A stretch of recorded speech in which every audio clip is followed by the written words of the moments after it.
All right, guys, we are on the podcast today. Milan Patel, thank you so much for being here today, man. It means a lot to me that you stopped in. I mean, it means, when you say it means a lot to you, like, describe it. Well, you know you've been involved in some things in my life. I'm very grateful to have met you in about 2011, 2012. Had some good times together. I've learned a lot from you, and I just appreciate you being here today, man. You know, John, I love you, but I'm not used to compliments. You know what I mean? Because like when I was in middle school, like I was always told, you know, I'm not good at this. I'm not good at this. I'm too short. They ate all my chicken nuggets. So it was just, so like 20 years from now, like 20 years later, it just feels like, oh, I'm getting compliments. So, 25 years later. You got to get better at these compliments. I know, man. I'll maybe write down a few different ways to respond. You know, my son, I tell him all the time, I was like, Nim, you look so handsome. Daddy, am I handsome? That one I can give gracefully, but I can't take it when it's to myself. So Milan, this podcast is to inspire upper management, business leaders, business owners, and heck, even employees to a certain degree. Milan, obviously, you're in the real estate business. You're in the, you actually have some retail stores, you have some restaurants and things that you're kind of involved in. Where did that all start with Milan Patel? Where did it all start, man? You know, it started by mistake. People always say in business, like, have a business plan, have a this, have a plan. I don't know if there's any such thing. And for us, I have to agree. And for us, it was no plan. So you guys went to UGA. Yeah. Your business partner, Umang. That's right. Just very good at school. Georgia Bulldog. That's right. Very good at figuring it out. Very good at, you know, I use this word a lot and I probably overuse it, but just very good at that, the art of the hustle. The art of growing relationships, meeting the right person, asking the right question, and not ever settling with what it couldn't be. Always, you know, just say, you know, you gotta believe you can do it. And I know that sounds really cliche, and of course Nike has that slogan, whatever. But you know what I mean. You just gotta say that you can do it. And you know that you can do it changed over the years. At first, it was monetarily driven or driven by this quotient of how much things or money you can accumulate. But the problem with that is that, you know, money isn't finite. And at some point you say, if something that's not finite, why are you chasing it? Mm-hmm. So you want to chase something sometimes that's finite. Mm-hmm. You know, like weight loss is somewhat finite. Like, you know, you can't lose more than so much weight, otherwise you'll die. Yep. You can't. Distance is sometimes finite. Like the distance from your house to your home is a 3.6 miles. Once you get there, you got to work on time, etc. So there was sometime I don't remember, maybe 10 years ago, whatever, I figured out that I don't know if I'm doing all this for the right reasons. And so, but I still hustled, but I hustled in a different way. But like I said, everything just figured out the art of the hustle.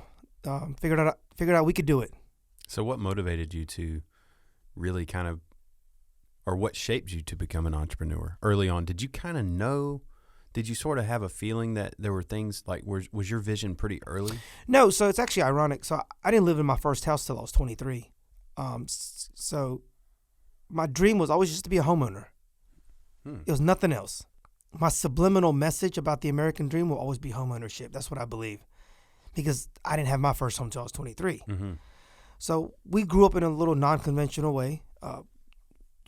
So we didn't live in a home. So obviously, what's the saying? You want most what you grew up without. Mm-hmm. So if you grew up without water, then you want water. If you grew up without clothes, you want clothes. I mean, whatever. And when I say without water, obviously I mean like clean water or, you know, good clothes or whatever. Mm-hmm. But actually at 18, all I wanted to do was be a classical middle-class person who had a house, 2 cars, and I could save for my retirement. That was my vision at 17 when I went into college. I didn't want any more. What'd you do after college? I was a consultant at a big multinational consulting company. I worked at the 42nd or 32nd floor of a office tower. So it seemed like everything was lining up. Yeah, I mean, Yeah. that was what I wanted. I wanted to just go into an office and sit in a cubicle and check my email. And What was going on on the inside of Milan during that time? Something had to be going on. this ain't me. And you can't fight yourself. A lot of people say, I hate this, or I hate my life, I hate my house, I hate Albany, I hate this town, I hate this school. My man, you really got to ask yourself, what are you doing about it? I mean, go get that second job, go drive Uber, go wait tables, go cut some grass. And if you keep yourself busy, you really have no time to complain. And anybody who knows me closely knows they've never heard me complain. I might vent. Mm-hmm. I might say, when's my break going to happen? When's it going to get easier? Why do they not understand? Why do you think so many entrepreneurs fail? They did it for the wrong reason. Mm-hmm. Do you think anybody can do it just from their DNA? Do you think it's for really anybody?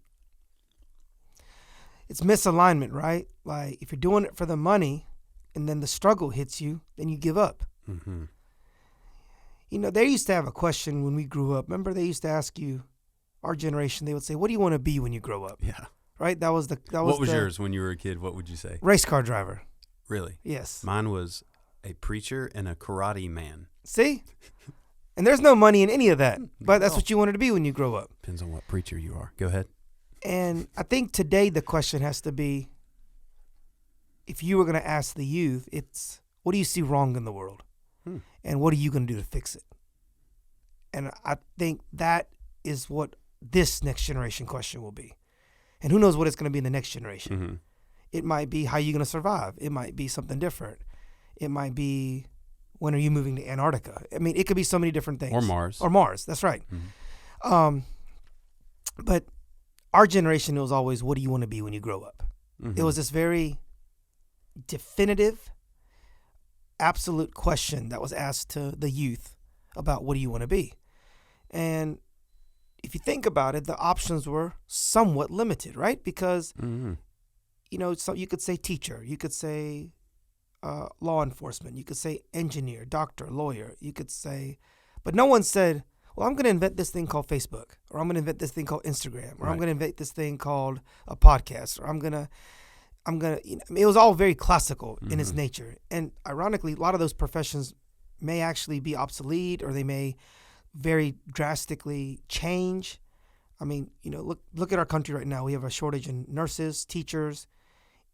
So if you have shortages and people are quitting those professions, the system's going to have to reinvent itself. Absolutely. And maybe our kids are taught by YouTube videos one day. Maybe they're taught by auditorium. Maybe they're taught digitally. Who knows what's going to be the change? And maybe medicine might be that way. It might be, digital medicine. It might be this. It might be that. So there's a lot of change that will happen, because if you don't have teachers, how are you going to learn? So learning's not going to stop. It's just going to have to be reinvented. The trucking industry. Oh my gosh.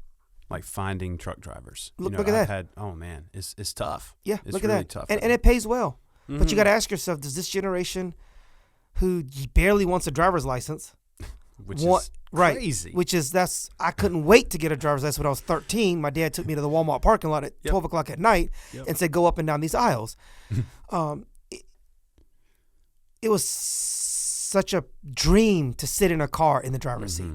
It was like I just told you earlier, I didn't want to be a race car driver. I wanted to just go around circles, because I wanted to make each lap faster, because we were very competitive, right? Your family, competitive family? Very competitive. Good. Never good enough. I mean, never good enough. So you didn't get 10th place ribbons when you were a kid, huh? You just didn't come home.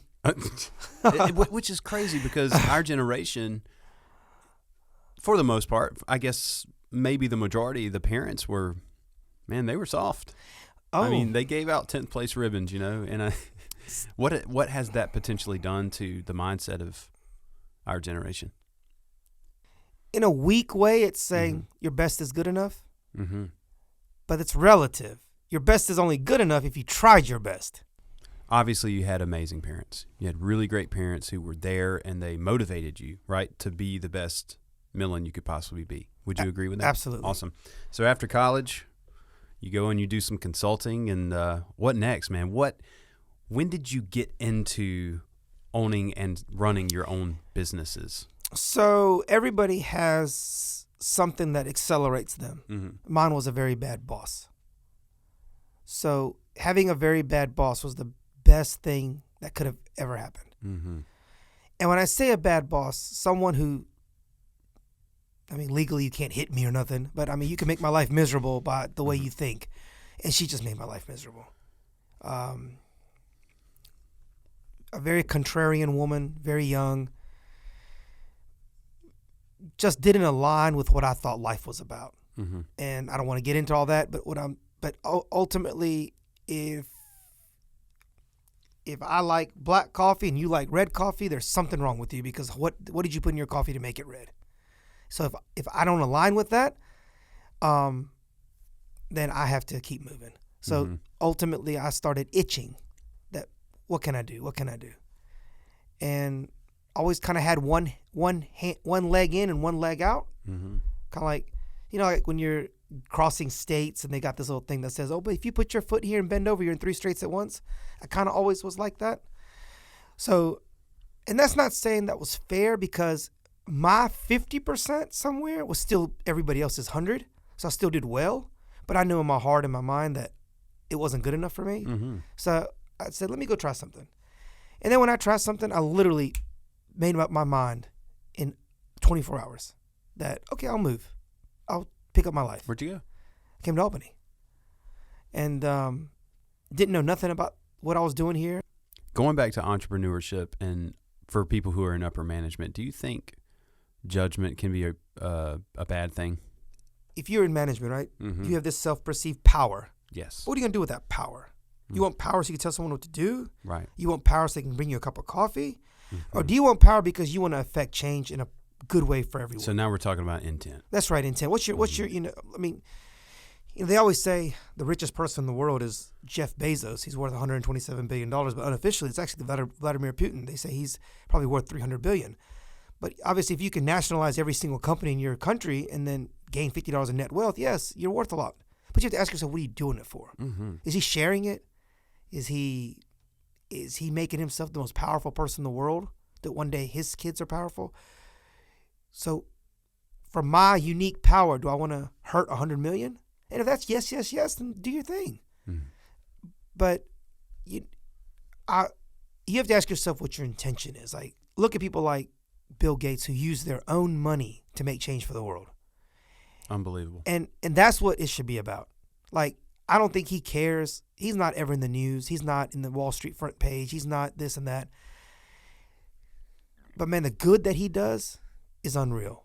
The more and more people I have met later in life that have acquired a lot of success that came from nothing, let me put that in there, are some of the most humble people I've ever met in my entire life.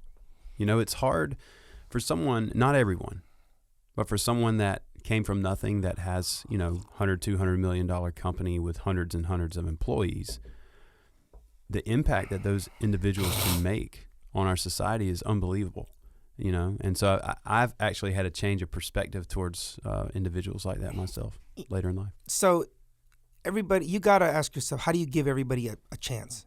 There's I don't eat yogurt as much as I used to, but there's a yogurt called Chobani. I know everybody eats it, right? That's a plug. We can get an ad. That's right. We can get sponsored by the yogurt. But I used to love them because they got like the little dips now, but they had the fruit at the bottom, and you do like this. What do they call it? Dips or flips or whatever it's called. But anywho, this the guy was Turkish origin or something, and I remember when he did something where he gave 20% of his company to all his people. So literally every person in the company is a millionaire. And you just have to ask yourself, don't you want people to have something? Like, don't you want them to put their kids in school? Don't you want this element of society to keep progressing in a positive way? Don't you want to be a part of that? Don't you want to own that? Don't you want to be a part of that? Like, don't you want to say? But now there's also a twist in that where some people say, I have a Cadillac and I don't want you to have one. Mm-hmm. But man, that makes me feel icky. I struggle with having nice things because I don't like the feeling of knowing that somebody else can't have it. So I would wish that anything that I have, you can have. Why wouldn't you? Because people think that if you're isolated in your possessions, that you're better than someone. Yeah. But if you're better than someone, you need to know it in your own heart. Mm-hmm. You don't need to prove it by being singular in what you own. Right? Like, if you really, truly want more, you should want everybody to have a home, everybody to have a nice car, everybody to have a Nike sweatshirt, whatever. You got to spread that. And no, I don't mean it like a socialist or redistribution. Right. I mean from an aspect of almost like building mini entrepreneurs. It goes back to what you said about, you can do this. You can do it. Absolutely. And if everybody felt that way, you can do it. See, here's the thing about entrepreneurship, right? You have to be a generalist. Mm-hmm. Mark Cuban said that. You have to be a little good at everything. Mm-hmm. And most people don't have that. But what if you were the glue that the little bit you're good at, the little bit you're good at, the little bit you're good at, and I made you all a team. And because of that little, y'all all became something. So that's ultimately what you should, aspire to be like. Oh, John's great at this, but Matt's good at this, but he's good at this. And I put all y'all together, man, that's a heck of a team, right? And it's amazing that we root for that, but we don't champion it. No. We root for it at football, basketball, sports, right? Like when UGA recruits, right? We say, we need that left tackle. He's going to protect his blind side. Yep. So you sure want to put it together when it's fun to watch. Yep. But you don't want to put it together when you have to have something a part of it. Mm-hmm. So you could be a beneficiary when you win the national championship. Like when free agency happens and the Braves are missing this third baseman because ours wasn't no good, or you're missing a center fielder, you're missing a pitcher, you're missing a relief pitcher. You sure want the team to go sign that missing plug, but you don't want that missing plug. You don't want to contribute that missing plug in real life. Right. And see, but you don't look at it that way. You don't say. Have you heard of Gary Vaynerchuk? Come on, man. I got him on Instagram. I love me some Gary V. Now, he was during one of his Q&As. No judgment to the guy. The guy gets on the mic and he says, hey, I have a company, an apparel company. I've acquired a lot of success, but he says, Gary, I don't understand. I can't get the people that work for me to work hard. I just can't find people who want to work. And Gary says, do they have equity in your company? He says, no. Well, then why? And what audacity do you have to think that they should care about your company as much as you do? Absolutely. Absolutely. Goes back to what you just said. And see, equity, good point about equity. Equity is different for different people. Yep. I mean, sometimes it's literally just shares. Mm-hmm. Sometimes it's something this. But And by the way, he told him he was the problem. Oh, of course. You are the problem. Listen. Which hopefully helped him. I've been doing this now for 2004 to 2009. I've been doing this for roughly 15 years. And I've never had a now hiring sign. And what's everybody else that says they can't find good help doing so right? If you have a business in town and you have a business that is trying to do right and you do right, those people is your marketing. Mm-hmm. Those people will say, you need to come here. You need to do this. You need to do this. Mm-hmm. But people complain you can't find good help. Man, look in the mirror. Mm-hmm. I mean, ask yourself, what are you doing wrong? Ask yourself, how do you talk to people? How do you grace them when you ask them to do something? In 15 years, I've never told somebody what to do. But I'm the boss man, right? Big boss. Big boss, right? Big boss Milan. Big boss, right? Hell, only boss man I am is that check bounces, I got a felony charge. Okay, that's it. That's right. I don't have any other glorification of being a boss man. But ask yourself, what does that mean, right? Like, I've never told somebody what to do. Look at the art in that. Look at the art of what that means. So if somebody works with me, I don't say, go do this. I say, what is your thought about that window right there? Oh, it's good. Do you think it's dirty? Yes. Do you think we can get it clean today? Yes. By the end of the day, will it be clean? It sure will. I'll take care of it. I appreciate your help. Look at the art in that than just saying, John, clean that window. You don't see it dirty? You allow people to take ownership in what they do. Man, it's very simple. People want that. Yes, yeah, absolutely. People want that. Mm-hmm. I mean, people want that. Treat them with grace. And, everything in life is a conversation. Mm-hmm. Have a conversation when it comes to those things too. And listen, sometimes it surprised me. You'd be surprised. I've heard answers like, "Well, that's not my problem." Well, whose problem is it? Mm-hmm. See, everything's great question. It's a lot of not every time by being diplomatic or somewhat. Just being in that position doesn't always work out well either. Right. But then the choice that you've made for yourself is a choice that you have to exit. Mm-hmm. Right? So you then ultimately made your own choice. And that's okay. Saying I fail is one thing, but saying I quit is also a great thing. But you're not going to hear from my mouth. But if I hear from your mouth, I'll accept it. I'll ask you twice to reconsider. But quitting is okay for you, but not for me. Mm-hmm. I'd rather say, well, let me put it on hold. Let's just fail. Let's go look at it tomorrow. Let's look at it next week. But a lot of people will say quit, but let it come out of their mouth. Mm. Yeah, especially in the restaurant industry, which you own how many restaurants now? 2. 2 restaurants? Okay. 2, yeah. Especially in the restaurant industry, in that case, helping team members see the benefit of the outcome of a task, meaning if your family were eating here, how would you want your family to feel? That's right. How would you want to feel? And sometimes when you let people kind of explore that in themselves, it's a lot easier for them to see the benefit of the outcome of something they can do to help someone else. Instead of just, why didn't you clean the windows when you said blah, blah. That type of motivation is very temporary. It's fear. It's a fear tactic. I've definitely had bosses like that in the past, and it may work temporarily, but well, no, I mean, eventually you get numb to the fear, right? Yeah, absolutely. Like fire me. I mean, if you don't do this, I'm gonna get let right. rid of you. Then after whatever your buffer of being numb is, one day you're like, okay, just fire me. Yeah.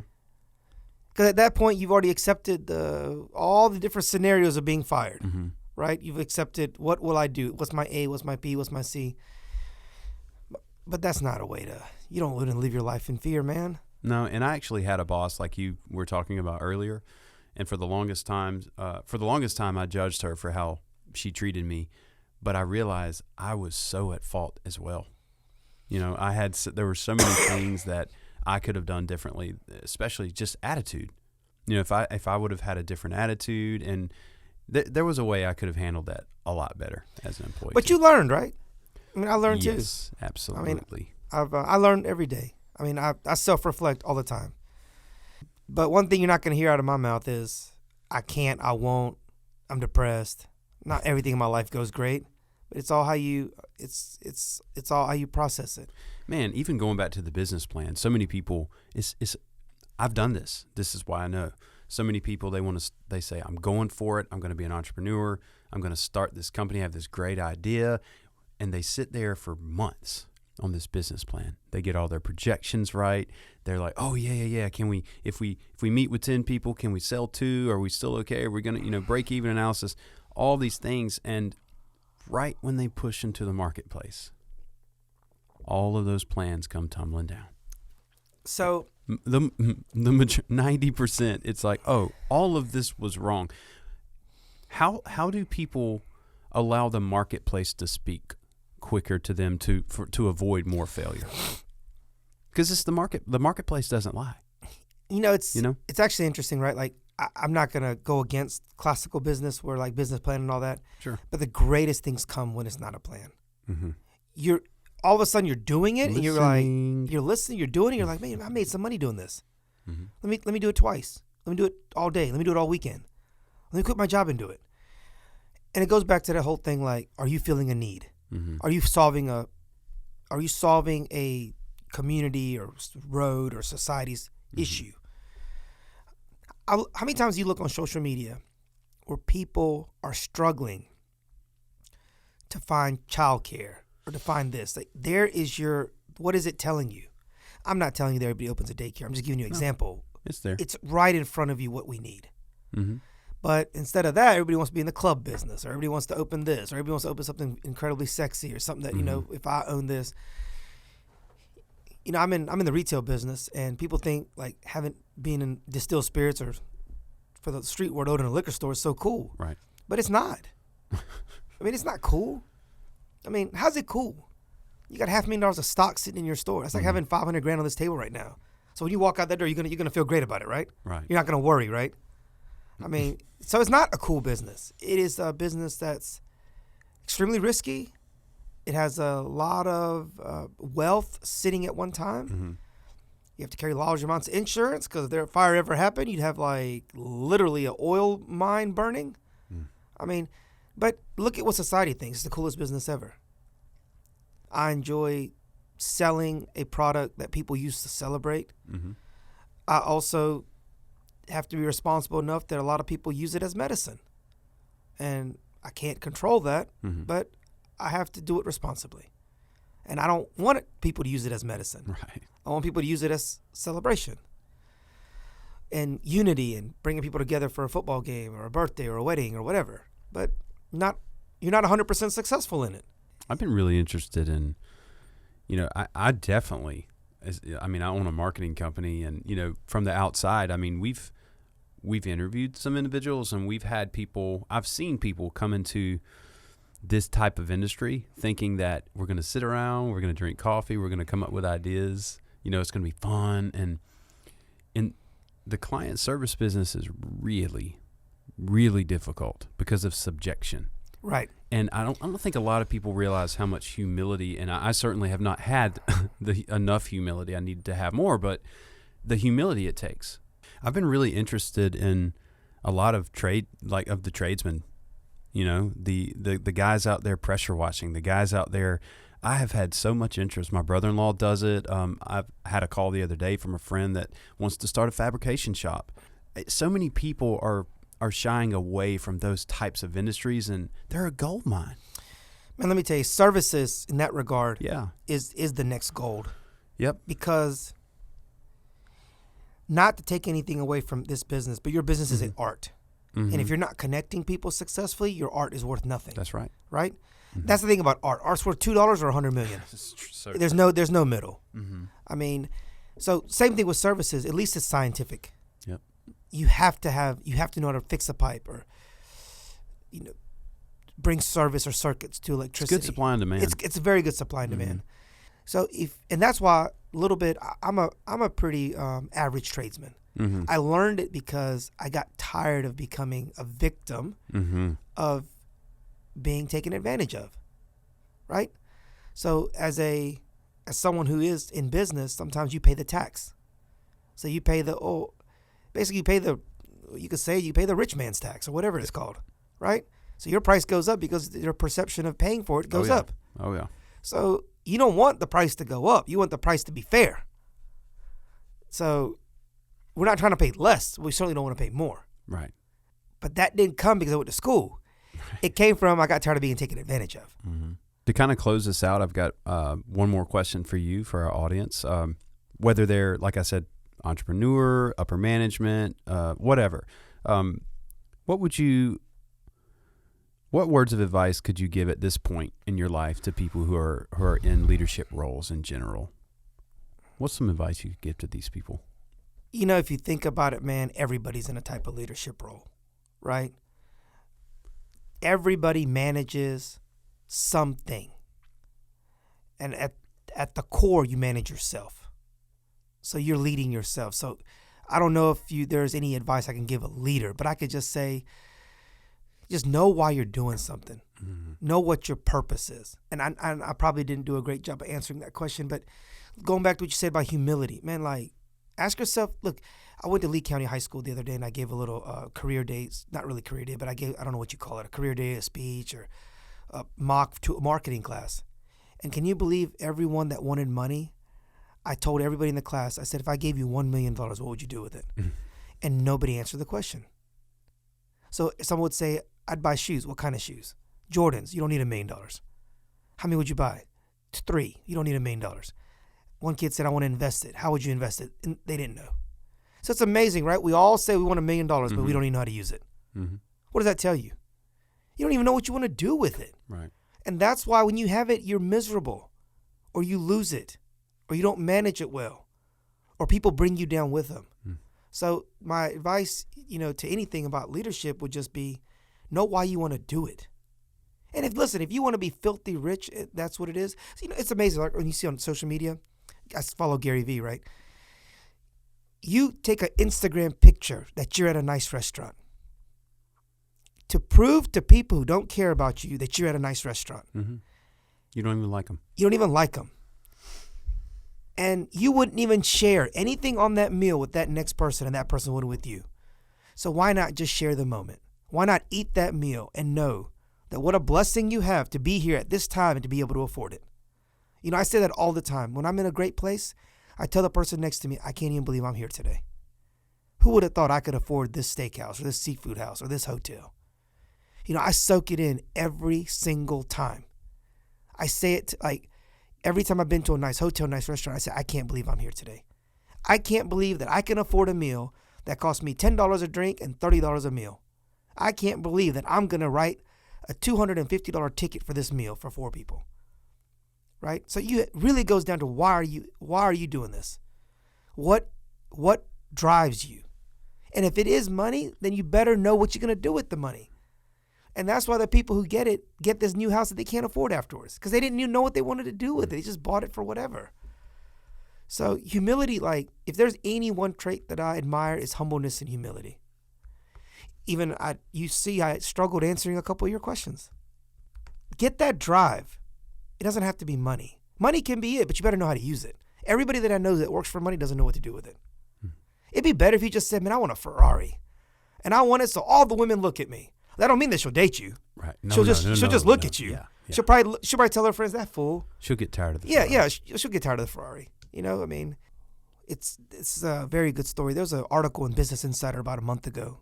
There was a lady, a young girl from Noonan, Georgia. Mm-hmm. It was a national article. She went to Harvard, and she worked as a waitress at Waffle House. My brother hired her, by the way. Vic. And she talked about if you can run a Waffle House, you can do anything. But now, I'm about to say something that's not going to be very popular here. It's fine. How many people in this town who are middle class, by virtue of income, think they're the upper elite by virtue of status? Humble yourself. Let your kids be in service. Let your kids serve somebody. Let your kids pick up their own trash. Because if you won't, you'll die that way. Mm-hmm. If you want to get to the top, learn how to do something at the bottom. That's what nobody wants. And nobody wants to do. No. My son will be a waiter. He will pick up trash. My kids will do the bottom task. And yes, you better believe it. I will teach them to get to the top. Whether they want to go there or not, that's their choice. Mm-hmm. But how many people do we have when we see someone doing a task that whatever, we look down at them, look up at them? Because you're not any better yourself, right? You're driving a car you can't afford. You're living in a house you can't afford. You can't afford that furniture. Humble yourself. And then unfortunately, it's such a waterfall effect because you're teaching your kids it's the right way to live. Mm-hmm. So they'll always be in the middle. Yep. And I'm telling you right now, I want you to be on the top. I want you to be multimillionaire, lots of stuff. But the mindset has to be at the bottom, right? That article talked about, this girl said, if you can manage a Waffle House, you can do anything. But let's be honest with ourselves. How many of us go into a Waffle House and we look down at those folks that work there? Man, I admire them. I admire them more than I admire myself. Because they have it hard. No one says thank you. They barely tip you. And then you beat them down when you're there. Some of the sweetest people you ever meet. And ask yourself this then. If you keep doing that, who's going to serve you? Right? Nobody. Unless you're going to be served with robots. And then what you going to do? Complain to a computer? I mean, you know what I'm saying? Like if you belittle people, you're not going to get people in your life anymore. So I challenge anyone to say, if you want to be on the top, inverse it. Do exactly that thing on the bottom. Whether you choose to or not, you'll ultimately be the benefactor.